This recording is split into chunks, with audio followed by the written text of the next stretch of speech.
Hello everyone, welcome to my YouTube channel ख्वाबों के पंख। आज इस वीडियो में हम शिव भक्त चिड़िया की सच्ची कहानी सुनने जा रहे हैं, जिसे सुनने मात्र से ही आपको कोई दुख तकलीफ नहीं रहेगी और आपकी सारी मनोकामनाएं पूरी हो जाएंगी।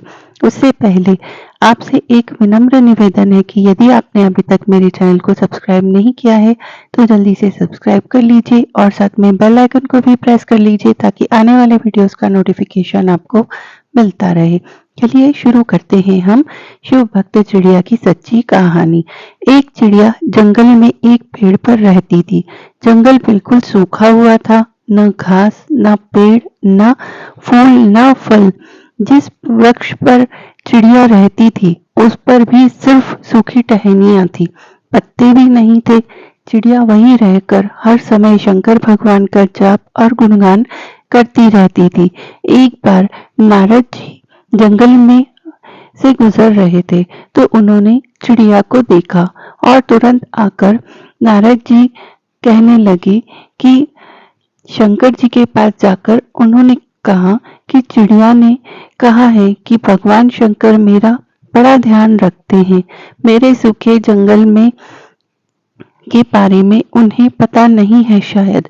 कृपया आप उनसे यह कह दीजिए कि मेरे जंगल को भी हरा भरा कर दीजिए। नारद जी शंकर जी के पास जाकर चिड़िया के जंगल की बात पूरी बताने लगे और नारद जी के कई बार कहने पर शंकर जी ने कहा कि इसमें कुछ नहीं कर सकता नारद। चिड़िया के भाग्य में 7 जन्म ऐसे ही सूखे जंगल में रहना लिखा है।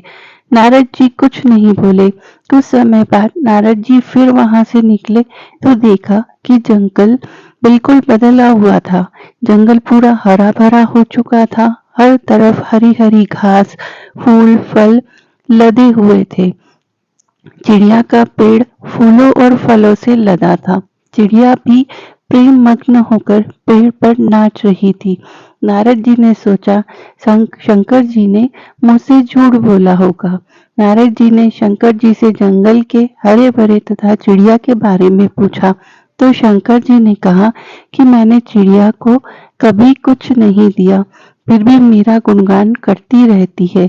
उसकी भक्ति, विश्वास और प्रेम की वजह से मुझे 7 जन्म काटकर सब चिड़िया को देना पड़ा।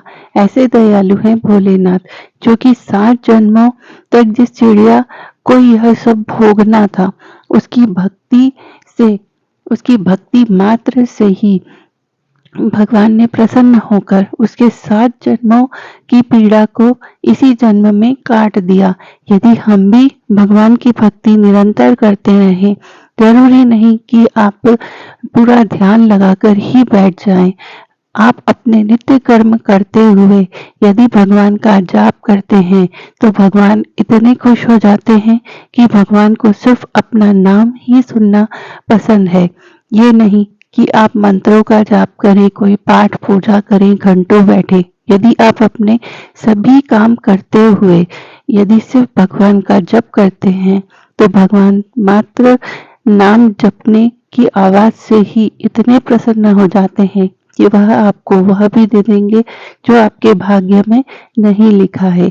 यदि चिड़िया की तरह आप भी अपने भाग्य को बदलना चाहते हैं तो आप भी निरंतर भगवान का जप करते रहिए और इस कहानी को ज्यादा से ज्यादा शेयर कीजिए ताकि और भी लोग इससे प्रेरित हों और अपने भाग्य को बदल सके। जिस प्रकार शंकर भगवान ने चिड़िया का भाग्य बदल दिया, उसी प्रकार से आपका और मेरा भी भाग्य भगवान जल्द ही बदल दे।